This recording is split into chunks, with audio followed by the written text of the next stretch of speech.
1, 2, 3, 4.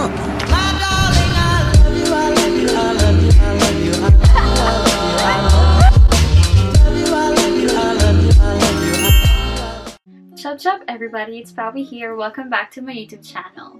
I know it's been so long since my last upload on YouTube, and to be quite honest with you guys, the past few months have been really chaotic for me. Like, I had to work on myself in general. Like, I have to grow as a person. I had to keep looking for that motivation and keep looking for that inspiration to keep going, you know. Like, it was hard. It was really difficult at the start.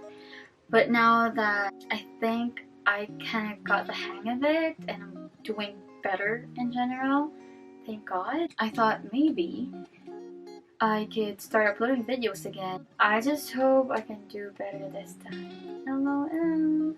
So in this video, I am going to talk about 5 easy steps that I think are often overlooked but are actually essential for online classes.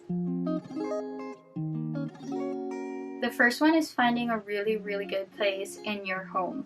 Like, you could be in your bedroom, although being in your bedroom is kind of like a trap because you will always be tempted to just lay down on your bed and pretend that you're listening, especially if the class is not interactive. Like the ones that we have in University of Calgary, usually the professors don't want the students to show their faces or to turn on their microphones because that would just increase the risk of distractions. Like for me, since I'm staying in my parents' house, there's like 3 rooms in here. One room is for them, second room is for me, and the other room is like an office setup, which is this. So I decided to just set up in this room. Speaking of that, you just have to accept the fact that one thing may work on other people and it may not work on you. Like, every person in this world has a different way or different type of learning.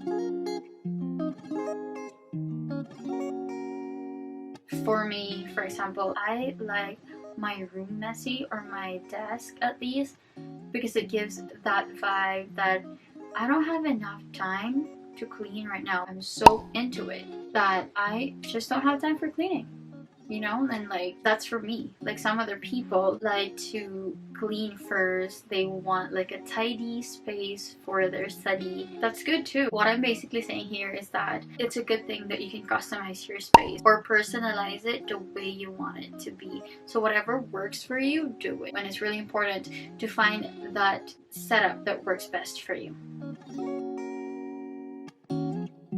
The second one is making sure that you have a really good internet connection. Now, this one is out of control for some people, like especially if your area just has that bad internet connection, so like we can't really do anything about it. But if you have like extra money, maybe you can invest on upgrading your type of network or anything like that. Like, I'm not so techy, but I know a little bit about it. But yes, I was saying it's really good to invest on good internet connection and gadgets. Like, and earphones would be optional because you can just like put your laptop or your iPad in loudspeaker, but having earphones could obviously make it so much better. Another optional thing, especially for those who have interactive classes, is to invest on good lighting. Like, for example, this setup, like right now, obviously I have a ring light and I just got this about a week ago, and it helps if like the teacher sees me well or sees me better than when there's no lighting. But obviously, if you don't really need it, why not put that money on a different thing where it's like better investment? I think it's really important to tell your parents or anyone else in the house that you are having these classes at this times on these days. In that way, you can lessen the interruption, and maybe, you know, like, they could be thoughtful and be like, oh, maybe I could prepare some snacks for the kids and stuff like that, or for you as a student. And that would be really helpful for me. Like, knowing that they're really supportive in that way makes me more motivated and makes me want to work hard even more for myself and for them as well. Okay, so this is obviously something that you would do even without the online classes, right? Like, you would want to plan ahead, right, to be ready for your classes, like what we're doing right now.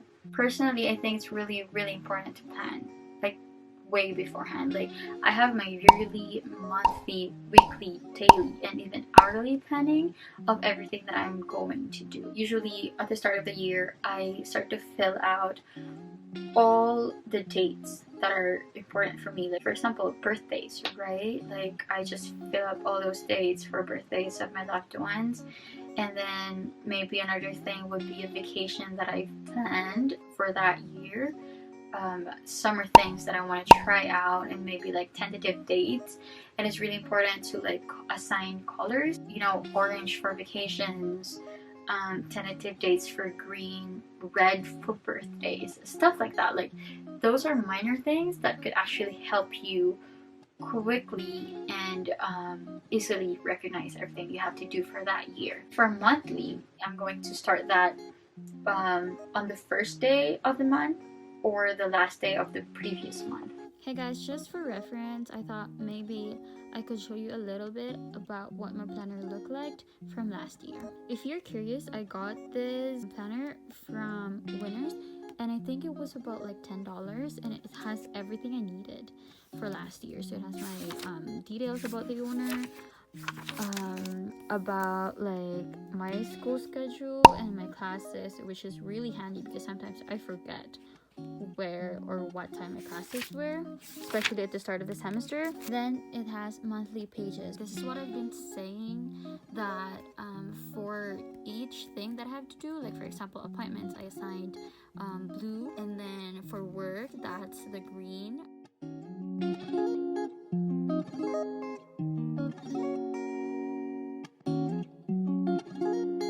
Okay, so for the fifth and the last one is to prepare your desk.